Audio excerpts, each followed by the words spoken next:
नमस्कार दोस्तों, मेरा नाम है डॉक्टर गोविंद राय गर्ग। नाम तो सुना होगा। मैं आपके लिए फार्माकोलॉजी का डिस्कशन करूँ। तो हमारा ये पहला वीडियो है। इसमें पहले हम इंट्रोडक्शन करेंगे कि फार्माकोलॉजी क्या होती है, कौन सी ब्रांचेस होती हैं। उसके बाद दवाई की एक बहुत इंपॉर्टेंट टर्मिनोलॉजी होती है रिस्क बेनिफिट रेशो, उसके बारे में थोड़ा डिस्कस करेंगे। फिर दो तरह की दवाइयाँ पढ़ेंगे, one essential drugs and second orphan drugs. और फिर हम बाकी different routes of drug administration के बारे में देखें। तो इन सब चीज़ों के में जाने से पहले मैं आप चाहता हूं कि आप एक नंबर लिखो। The number is 8910111213। This is not my phone number. Suppose आपको ये नंबर याद करना है तो आप कर लो। ऑब्वियसली डिपेंड करता है किसका नंबर है। सनी लियोनी का होगा तो ये लोग तो नहीं भूलेंगे। नाउ सपोज आपको ऐसे 10,000 नंबर याद करने हैं तो कर लोगे। सीम्स डिफिकल्ट, ऑलमोस्ट इम्पॉसिबल लगता है। ठीक, ऐसे ही फार्माकोलॉजी में इतनी सारी दवाइयाँ हैं, उनके यूज़ हैं, साइड इफ़ेक्ट्स हैं, कॉन्ट्राइंडिकेशंस हैं, तो बहुत सारी चीज़ें हमें ऐसा लगता है कि हम कभी याद ही नहीं कर पाएंगे। ठीक, तो मेरा काम है इसको आसान बनाना। और मैं कैसे बनाऊंगा?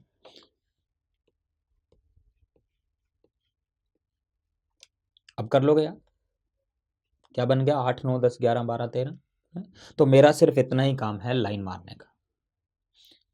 तो जब मैं पढ़ाऊंगा आपको तो दवाई के नाम में से ही हम सब कुछ ढूंढ निकालेंगे। ठीक, तो जितने भी एमसीक्यूज हमें सॉल्व करने हैं, ज़्यादातर इन्फॉर्मेशन दवाई के नाम के अंदर ही होती है। तो हम दवाई के नाम को तोड़ेंगे, उसी में से ही ज़्यादातर इंपॉर्टेंट चीज़ें निकाल लेंगे। ठीक है? तो आपने वो फेमस सेइंग सुनी होगी, व्हाट्स इन अ नेम। किसने बोला था? यस, शेक्सपियर ने बोला था। तो वहाँ उसने बोला व्हाट्स इन अ नेम और नीचे शेक्सपियर नाम भी लिख दिया। तो हम जो हैं हम उसको गलत प्रूव कर देंगे। हम कहेंगे everything is in a name. तो दवाई के नाम में ही सब कुछ है। तो ज़्यादा टाइम वेस्ट ना करते हुए हम अपना फार्माकोलॉजी लेक्चर स्टार्ट करेंगे। बट लेक्चर स्टार्ट करने से पहले एक और चीज़, what do you mean by lecture? जो ट्रेडिशनली लेक्चर होता है उसका क्या मतलब होता है? It is passing the information from teachers notes to students notes without going through brain of either. ऐसा ही होता है। तो टीचर बोलता जाता है, स्टूडेंट लिखता जाता है, समझ दोनों में से किसी को नहीं आता। ठीक है, बट हमारी डेफिनेशन लेक्चर की अलग है। ठीक है, according to me lecture is like a mini skirt, short enough to raise the interest but long enough to cover the details. ठीक, तो हम लेक्चर्स में काम काम की चीज़ें पढ़ेंगे, बट वो सारी चीज़ें पढ़ेंगे जो हमें चाहिए। ठीक, तो इसके बियॉन्ड आपको बहुत ज़्यादा जाने की इधर उधर ज़रूरत नहीं। ठीक, तो काम पे चलते हैं, फार्माकोलॉजी के बारे में पढ़ते हैं। What do you mean bye pharmacology? Pharmacology is a science dealing with, yes it is a science dealing with drugs. अब क्वेश्चन ये है कि जब ड्रग्स नहीं थी, अराउंड 5,000 साल पहले, उस समय पेशेंट को कौन ठीक करता था? क्या कौन करता था? यस, हम यही कहते हैं कि भगवान ही मालिक था। बट फिर हमने दवाइयाँ डिस्कवर कर ली, ड्रग डिस्कवर कर ली, तो हमने क्या बोला? अब भगवान का काम खत्म, अब हम ठीक करेंगे। So when the function of God finish, say भगवान तुम्हारा काम खत्म, अब हमारा काम start. The function of God finish at the end the function of drug है स्टार्टेड एट डी। बट आज की डेट में भी आप आईसीयू में जाओ, पेशेंट एडमिट है, हम उसको हर पॉसिबल ड्रग दे रहे, बट फिर भी हम नहीं बता सकते पेशेंट बचेगा या नहीं बचेगा। तो हम क्या कहते हैं? ऐसे क्या कहते हैं? दवा काम नहीं कर रही, दुआ ही कर लो। So that means when the function of drug finish at G, again the function of God start at G and we have no control over this gentleman. भाई भगवान हमारे बस में तो है नहीं, ठीक है, बट हमारे बस में ये तो है। तो फार्माकोलॉजी में हम वो चीज़ पढ़ेंगे जो हमारे बस में है, दवाइयाँ। So we will discuss about drugs which we can use for the maximum benefit to the patient. तो फार्माकोलॉजी में हम पढ़ेंगे ड्रग्स के बारे में। क्लियर? तो सबसे पहले what is a drug? Drug होती क्या है? अगर हम सिंपल लैंग्वेज में बोलें कि drug is any substance which is use to treat और प्रिवेंट अ डिजीज, जो भी दवाई को ठीक करे या प्रिवेंट करे उसको हम ड्रग कहते हैं। बहुत सिंपल। बट क्या आपने ओरल कॉन्ट्रासेप्टिव्स का नाम सुना है? सुना ही होगा। ठीक है? क्या काम आती है? प्रेगनेंसी को रोकने के काम आती हैं। तो क्या वो ड्रग्स हैं?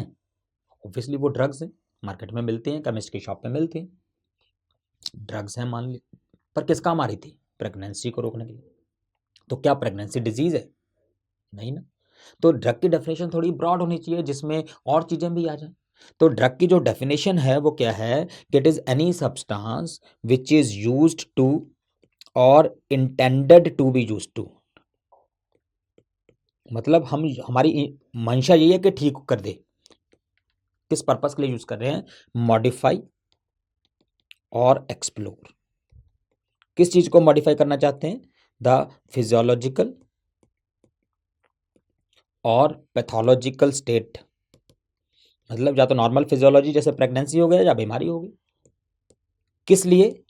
For the benefit of the recipient, मतलब जिसको मिल रहा है उसको फायदा हो, उसके लिए हम यूज करते हैं।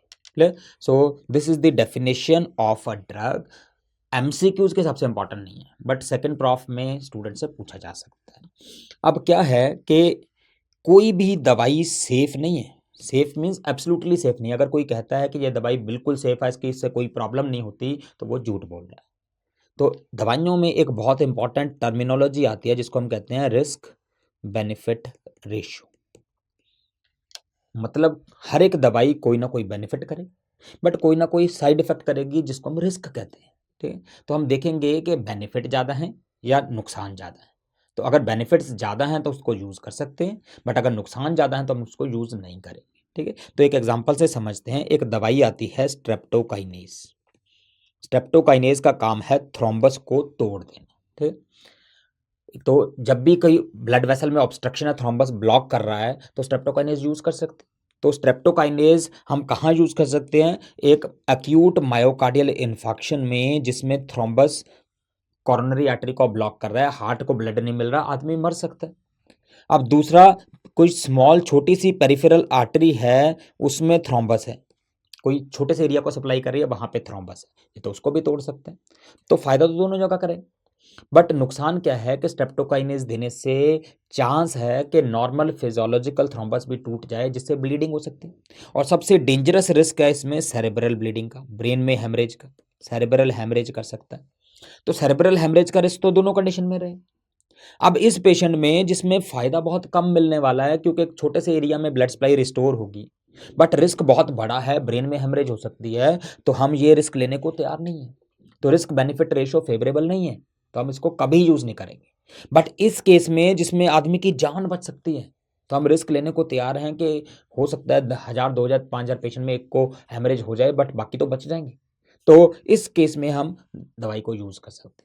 सो हर एक दवाई में हमें ये चीज बेसिकली ध्यान में रखनी है कि रिस्क बेनिफिट रेशियो क्या है। जब भी वो फेवरेबल होगी तो हम यूज कर लेंगे, जब फेवरेबल नहीं होगी तो हम यूज नहीं करेंगे। क्लियर? अब हमें दवाइयां पढ़ने से पहले हम एक इंपॉर्टेंट चीज पे जाएंगे कि एक कॉन्सेप्ट है जिसको हम कहते हैं असेंशियल ड्रग कॉन्सेप्ट। जब आप मार्केट में जाते हो, एमबीबीएस एमडी करने के बाद प्रैक्टिस में बैठते हो, तो पूरी ज़िंदगी में आप मुश्किल से 20-25 दवाइयाँ यूज़ करते हो रोज़मर्रा के हिसाब से कॉमनली। ठीक है, बट फार्माकोलॉजी में तो हम हज़ारों दवाइयाँ पढ़ेंगे।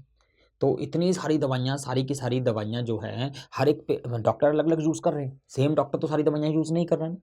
तो एसेंशियल ड्रग में हमने क्या किया कि हमने सबसे पहले एक पॉपुलेशन डिफाइन की। हम किस पॉपुलेशन की बात कर रहे हैं? किस पॉपुलेशन, मतलब पॉपुलेशन में be as small as a family, मतलब मैं अपने घर की बात कर रहा हूँ कि मेरे घर में 4 लोग हैं, ये एक पॉपुलेशन। ठीक है, किसी और के घर में और 4 लोग हैं, उनकी अलग पॉपुलेशन है। तो इस पॉपुलेशन में क्या क्या प्रॉब्लम्स हैं पहले हम वो देखेंगे। सपोज मेरे घर में कोई हाइपरटेंसिव पेशेंट है, किसी और के घर में कोई डायबिटिक पेशेंट है, तो मेरे लिए एंटी हाइपरटेंसिव एसेंशियल होगी, उसके लिए एंटी डायबिटिक एसेंशियल होगी। मेरे लिए एंटी डायबिटिक एसेंशियल नहीं है, उनके लिए एंटी हाइपरटेंसिव एसेंशियल नहीं। क्लियर? तो एसेंशियल ड्रग्स जो हैं, पहले सबसे पहले हम पॉपुलेशन देखेंगे, किस पॉपुलेशन की बात करें। फिर हम देखेंगे उसमें कौन कौन सी डिजीजेस कॉमन है, तो उन डिजीजेस के लिए जो दवाइयां होंगी उनको हम कहेंगे एसेंशियल ड्रग्स। क्लियर? तो एसेंशियल ड्रग की पहले डेफिनेशन लिखते हैं। These are the drugs which caters to priority health care needs of a population. तो हमें दो चीज़ें इंपॉर्टेंट है इसमें, सबसे पहले तो पॉपुलेशन डिफाइन करेंगे, हो सकता है हम इंडिया की बात करें, एसेंशियल ड्रग्स फॉर इंडिया, ठीक है, और फिर हम उस पॉपुलेशन में, सपोज हम एक पीएचसी की बात कर रहे हैं, उस पॉपुलेशन में कौन कौन सी डिजीजेज कॉमन है, इंसिडेंस प्रेवलेंस वाइज हम देखेंगे, फिर उनके लिए मेन मेन जो दवाइयाँ हैं हम उनको उस लिस्ट में रख देंगे, तो वो एसेंशियल ड्रग्स हो जाएंगे। तो एसेंशियल ड्रग्स क्या है कि ये should always be available, always available होनी चाहिए इन एडिक्वेट क्वांटिटी। मतलब ऐसा नहीं है कि जैसे एक पीएचसी में मान लो रोज के 100 डायरिया के पेशेंट आते हैं और हमने वहां पे 20 ओआरएस के पैकेट दे दिए, तो काम थोड़ी चलेगा, ठीक है, तो सफिशिएंट अमाउंट में होने चाहिए, एंड उस हमें उसकी क्वालिटी भी अश्योर करनी पड़ती है। ऐसा नहीं है कि हम कोई भी दवाई दे दे वो काम करे ना करे, क्योंकि एसेंशियल कंडीशन है तो क्वालिटी भी होनी चाहिए, ठीक है। तो ये इंपॉर्टेंट पॉइंट्स है जो आपको पता होना चाहिए एसेंशियल ड्रग्स के बारे में। एक लास्ट पॉइंट जो आपको पता होना चाहिए कि most of the essential drug should be single compounds, ठीक है। तो गाइडलाइंस के हिसाब से हम कॉम्बिनेशंस को यूजली अवॉइड करते हैं, एसेंशियल ड्रग्स में मोस्टली हम सिंगल कंपाउंड्स रखते हैं, okay? अब एसेंशियल से उल्टा है ऑर्फन ड्रग्स। पहला क्वेश्चन है ऑर्फन क्या होता है, हिंदी लैंग्वेज में ऑर्फन क्या होता है? ऑर्फन मतलब जिसका कोई ना हो, तो ऐसी दवाई जिसका कोई नहीं है उसको ऑर्फन ड्रग्स कहते हैं। कोई नहीं है का क्या मतलब है? मतलब जिसको कोई भी बनाना नहीं चाहता, ऐसी दवाई जिसको कोई भी फार्मास्यूटिकल कंपनी बनाना नहीं चाहती। अब क्वेश्चन यह है कि फार्मास्यूटिकल कंपनी क्यों नहीं बनाना चाहेगी? क्योंकि कंपनी को ये लगता है कि इसको बेच के पैसा नहीं कमा पाएंगे। अब कंपनी को ऐसा क्यों लगता है कि पैसा नहीं कमा पाएंगे? क्योंकि पेशेंट ही नहीं। सो सिंपल लैंग्वेज में बोलें तो drugs which are used for treatment of rare diseases are called orphan drugs. ठीक ना, एक दवाई को बनाने में मिलियंस ऑफ डॉलर्स लग जाते हैं, ठीक है। अगर मान लो पूरी दुनिया में 1000 पेशेंट हैं तो वो रिकवर कैसे करेंगे कॉस्ट, ठीक है। तो वो दवाइयाँ जिनकी सेल से उनके मैन्युफैक्चरिंग में होने वाली कॉस्ट रिकवर ना कर पाएँ, उस पर जो एक्सपेंडिचर हो वो रिकवर ना कर पाएँ, उनको ऑर्फन ड्रग्स कहते हैं, जो एग्जैक्ट डेफिनेशन है। और सबसे इंपॉर्टेंट रीज़न क्या है उसका कि रेयर डिजीज़ है, रेयर डिजीज़ है, इस कारण रिकवरी होना मुश्किल है, ठीक। बट इसमें वो भी आती हैं कि मान लो डिजीज़ रेयर नहीं है, रिलेटिवली कॉमन डिजीज़ है, बट वो ऐसी जगह पे हो रही है जहाँ पे पेइंग कैपेसिटी नहीं, जैसे कोई अफ्रीका के किसी एंडोजिनस विलेज में बहुत कॉमन सी बीमारी हो गई, ठीक है, तो उसको पेशेंट अच्छे खासे हैं, काफ़ी सारे पेशेंट्स हैं, बट उनकी पेइंग कैपेसिटी नहीं। तो common diseases in third world country, उसको भी हम रेयर ड्रग्स कह सकते हैं इन दवाइयों, इन कंडीशंस के लिए। अब क्वेश्चन ये है कि जिन पेशेंट्स की हम जान इजीली बचा सकते थे, जिसके लिए दवाई बना सकते थे, हमने बनाई नहीं क्योंकि हम पैसा नहीं कमा सकते, तो ऐसा तो नहीं होना चाहिए। तो क्या करते हैं कि एफडीए है, बहुत सारे ऐसी मैन्युफैक्चरर्स को, ऐसी कंपनीज को बहुत सारे फ़ायदे देती है अगर वो ऐसी दवाइयाँ बनाए, तो उसको एक सेपरेट लॉ बनाया गया है, ऑर्फन ड्रग एक्ट। उसके इंसेंटिव दिए जाते हैं ताकि फार्मास्यूटिकल कंपनी उन कंडीशंस के लिए भी दवाइयाँ बनाए, ताकि जो पेशेंट्स की हम आराम से जान बचा सकते हैं, एटलीस्ट उनकी तो बचे। क्लियर? तो इंपॉर्टेंट चीज़ क्या है कि ऑर्फन ड्रग जस्ट याद कर लो, रेयर डिजीज, ठीक है। चलिए अब हम चलते हैं रूट्स ऑफ ड्रग एडमिनिस्ट्रेशन पे। तो जब हम किसी पेशेंट को दवाई देना चाहते हैं तो हम कैसे देंगे, किस रूट से देंगे? तो ब्रॉडली अगर हम देखें तो रूट्स ऑफ ड्रग एडमिनिस्ट्रेशन में बी लोकल। लोकल का मतलब है जिस जगह पे प्रॉब्लम है, दवाई को हमने डायरेक्टली उसी जगह पे लगाया। जैसे स्किन में प्रॉब्लम है तो हमने क्रीम या ऑइंटमेंट लगा दी, आईज में प्रॉब्लम है तो आई ड्रॉप्स डाल दी, ईयर में प्रॉब्लम है तो ईयर ड्रॉप्स डाल दी। तो local means directly at the target place. But suppose आपको हार्ट में प्रॉब्लम है, तो आप कैसे ट्रीट करोगे? क्या आप हार्ट में डायरेक्टली इंजेक्ट कर दोगे दवाई को? ऑब्वियसली नहीं करेंगे। सपोज लिवर में प्रॉब्लम है, क्या लिवर में घुसा दोगे दवाई? नहीं करेंगे। तो कैसे करेंगे? तो ऐसी कंडीशन जहाँ पे हम डायरेक्टली नहीं लगा सकते, ऐसी एरियाज में हम क्या करते हैं, हम दवाई को ब्लड में पहुँचा देते हैं। तो सिस्टेमिक सर्कुलेशन के थ्रू वो पहुँच जाएगी टारगेट जगह पे, क्योंकि ब्लड तो सब जगह जाता है। तो ऐसे रूट को हम कहते हैं सिस्टेमिक रूट। तो systemic route means the drug will reach the systemic circulation and along with the blood it will reach the target place. अब क्वेश्चन ये है कि ब्लड में दवाई को पहुंचाएं कैसे, सिस्टेमिक रूट कैसे पहुंचाएं? तो दो मेन मेथड्स हैं। सिस्टेमिक रूट में बी एंट्रल या पार एंट्रल। अब what do you mean bye enteral? Enteral क्या होता है? एंट्रल मतलब इंटेस्टाइन। तो अगर हम दवाई को ऐसा करें कि वो इंटेस्टाइन में पहुंच जाए और वहां से अब्जॉर्ब होकर ब्लड में जाए, उसको एंट्रल कहते हैं। ठीक है, तो इंटेस्टाइन में पहुंचाने के क्या तरीके, या तो हम उसको ऊपर से दे देंगे माउथ से, तो that is called as oral route, या फिर हम नीचे से दे देंगे रेक्टम के थ्रू, that is called as rectal route. ठीक, तो एंट्रल रूट में बी ओरल, में बी रेक्टल। ठीक, बाकी सारे रूट जिसमें दवाई इंटेस्टाइन में नहीं जाती बट फिर भी ब्लड में पहुंच जाती है, उनको कहते हैं पार एंट्रल। नाम में लिखा है पार मतलब अवे, एंट्रल मतलब इंटेस्टाइन, इंटेस्टाइन से दूर रहती है, मतलब दवाई ब्लड में तो पहुंचेगी बट इंटेस्टाइन के थ्रू नहीं जाएगी, उन सबको कहते हैं पार एंट्रल रूट्स। ठीक, तो पार एंट्रल रूट्स हम थोड़ी देर में बढ़ते हैं, पहले एंट्रल की बात करते हैं। एंट्रल रूट में ओरल और रेक्टल आते हैं। तो इन रूट्स में सबसे इंपॉर्टेंट प्रॉब्लम क्या है कि इसमें वेरिएबिलिटी बहुत ज़्यादा है। वेरिएबिलिटी का क्या मतलब है कि कोई दवाई जब हम ओरल रूट से देते हैं तो हो सकता है 100% ब्लड में पहुंच जाए, और दूसरी दवाई हो सकता है 5% भी ना पहुंचे। तो इसमें ओरल और रेक्टल रूट में वेरिएबिलिटी बहुत ज़्यादा होती है, पहली बात। दूसरी बात, एक इंपॉर्टेंट कॉन्सेप्ट आता है यहाँ पे फर्स्ट पास मेटाबॉलिज्म का, ये हम डिस्कस करेंगे दूसरे चैप्टर में जब हम अब्जॉर्प्शन की बात करेंगे। तो ओरल रूट में सबसे ज़्यादा हेपेटिक फर्स्ट पास मेटाबॉलिज्म होता है, और रेक्टल रूट में थोड़ा सा उससे कम होता है पर होता है। तो oral and rectal route they are characterised by hepatic first pass metabolism, ये हम अगले चैप्टर में पढ़ेंगे। ठीक, अब आते हैं हम पारेंटल रूट्स के बारे में। पारेंटल मतलब इंटेस्टाइन में जाए बिना ब्लड में चली जाएगी। तो पारेंटल रूट्स क्या क्या हो सकते हैं, या तो हम हो सकता है इंजेक्शन से दे दें दवाई, इंजेक्टेबल पारेंटल रूट्स, या फिर बिना इंजेक्शन के। अब इंजेक्टेबल रूट्स को तो आप सबको पता है मेन मेन कौन से हैं, इंट्राविनस, इंट्रामस्कुलर, सबकुटेनियस। ठीक, और एक और इंजेक्शन है जिसको हम टिपिकल पारेंटल तो नहीं कहते क्योंकि लोकल एरिया में यूज होता है, तो इस रूट का नाम है इंट्राडर्मल रूट, इंट्राडर्मल। तो 4 मेन इंजेक्टेबल रूट है। अब नॉन इंजेक्टेबल रूट्स कौन से हो सकते हैं, जैसे कि हमने दवाई को सब लिंगुअल दे दिया, जीभ के नीचे रख दिया, वहां से अब्जॉर्ब हो सकती है, या फिर ट्रांसडर्मल दे दिया, स्किन पे पैच की फॉर्म में लगा दिया बैंडेड की जैसा, वहां से दवाई धीरे धीरे अब्जॉर्ब हो सकती है। या फिर इनहेलेशनल रूट हो गया, जैसे एस्थमा के पफ देते हैं सीधा लंग्स में चले जाए।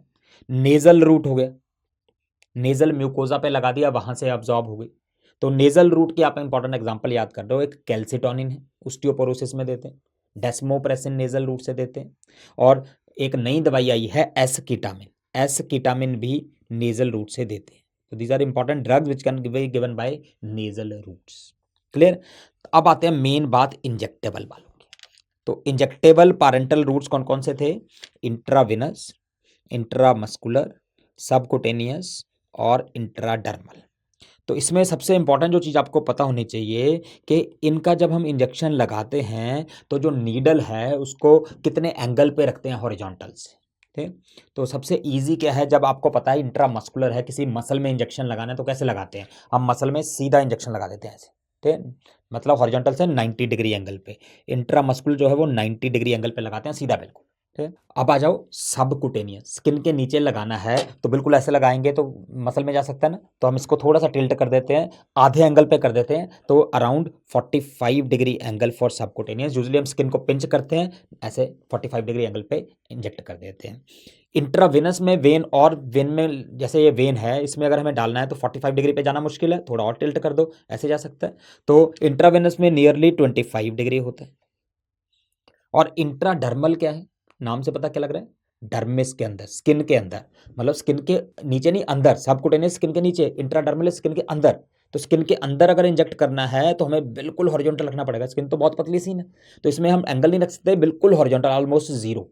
और दूसरा, जब हम इंजेक्ट करेंगे तो there should be raising of a bleb, थोड़ा सा ब्लेब फॉर्म हो जाना चाहिए ऊपर। ठीक है, तो it is almost 0 degree and there is raising of a bleb, bleb formation होना चाहिए। ठीक, तो ये तो एंगल्स हो गए।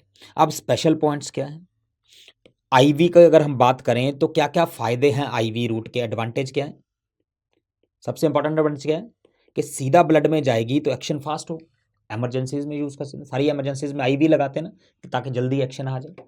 दूसरा, कितना भी वॉल्यूम लगा सकते हैं क्योंकि दवाई जो है वो सीधी ब्लड में जाइए डाइल्यूट हो जाएगी, ठीक है।